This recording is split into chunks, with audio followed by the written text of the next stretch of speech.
are not conscious action, we are in a compulsive state of action.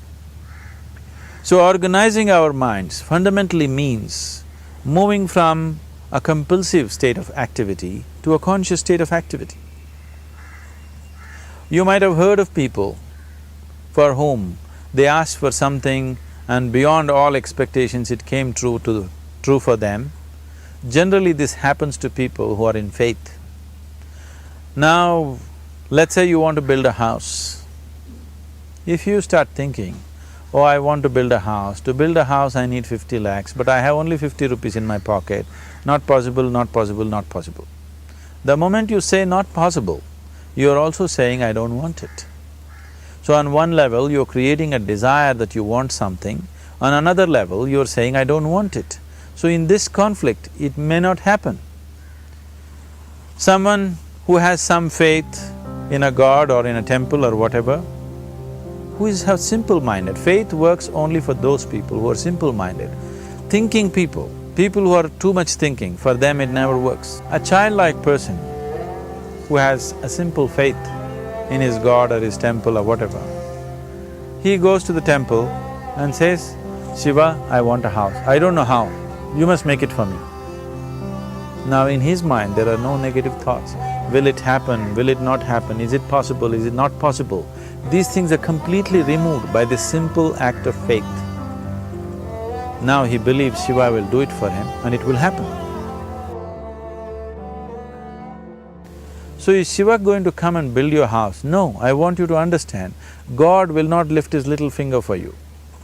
What you refer to as God is the source of creation. As a creator, he has done a phenomenal job, there's no question about it. Could you think of a better creation than this? Is it in anybody's imagination to think anything better than what is there right now? So as a creator, he has done his job wonderfully well. But if you want life to happen the way you want it, because right now, the very crux of your happiness and your well-being is this, if at all if you're unhappy, the only and only reason why you're unhappy is life is not happening the way you think it should happen. That's all it is. So if life is not happening the way you think it should happen, you're unhappy. If life happens the way you think it should happen, you are happy. It's as simple as that. So if life has to happen the way you think it should happen, first of all, how you think, with how much focus you think, how much stability is there in your thought, and how much reverberance is there in the thought process will determine whether your thought will become a reality or is it just an empty thought. Or how you do not create any impediments for your thought by creating negative thought process.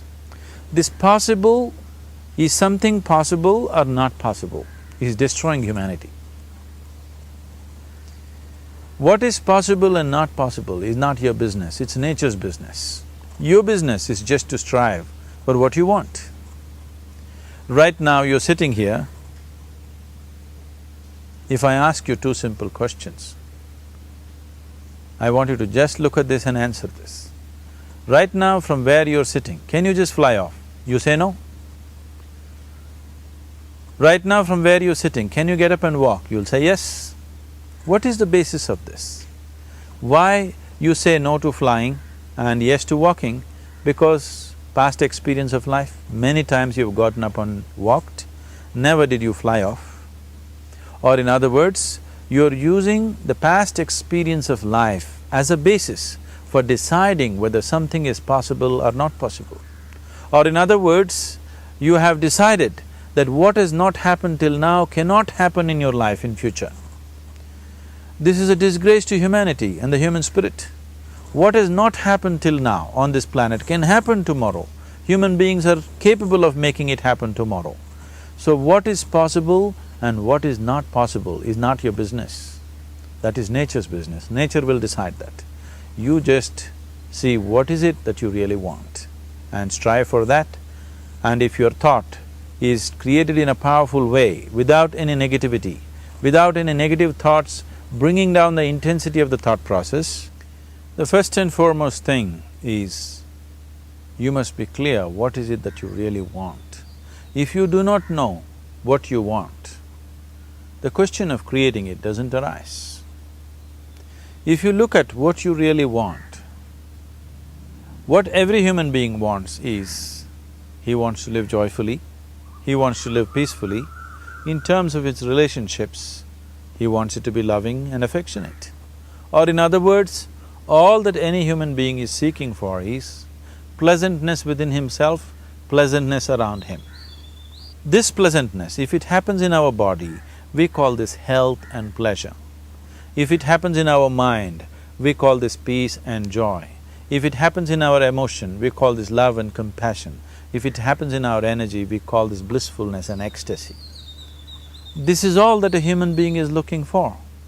Whether he is going to his office to work, he wants to make money, build a career, build a family, he sits in the bar, sits in the temple, he is still looking for the same thing.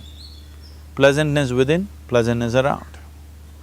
If this is what we want to create, I think it's time we addressed it directly and commit ourselves to creating it.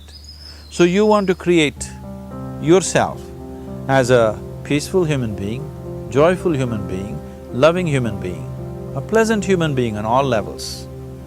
And do you also want a world like this? A peaceful world, a loving world, a joyful world? No, I want greenery, I want food. When we say a joyful world, that means everything that you want has happened. So this is all that you're looking for. So all that you need to do is commit yourself to creating it, to create a peaceful, joyful and loving world, both for yourself and everybody around you. Every day in the morning, if you start your day with this simple thought in your mind, that today, wherever I go, I will create a peaceful, loving and joyful world. If you fall down 100 times in the day, what does it matter? For a committed man, there is no such thing as failure. If you fall down 100 times, 100 lessons to be learnt. If you commit yourself like this to creating what you really care for, now your mind gets organized. Once your mind gets organized, the way you think is the way you feel, your emotion will get organized. Once your thought and emotion is organized, your energies will get organized in the same direction. Once your thought, emotion and energies are organized, your very body will get organized. Once all these four are organized in one direction, your ability to create and manifest what you want is phenomenal. You are the creator in many ways. That which is the source of creation is functioning within you every moment of your life. It is just that, have you kept access to that dimension or not? Organizing the four basic elements of your life will give you that access. There are tools and technologies to do this. The whole science of yoga, the whole technology that we refer to as yoga is just about this, transforming yourself from being just a piece of creation to become a creator.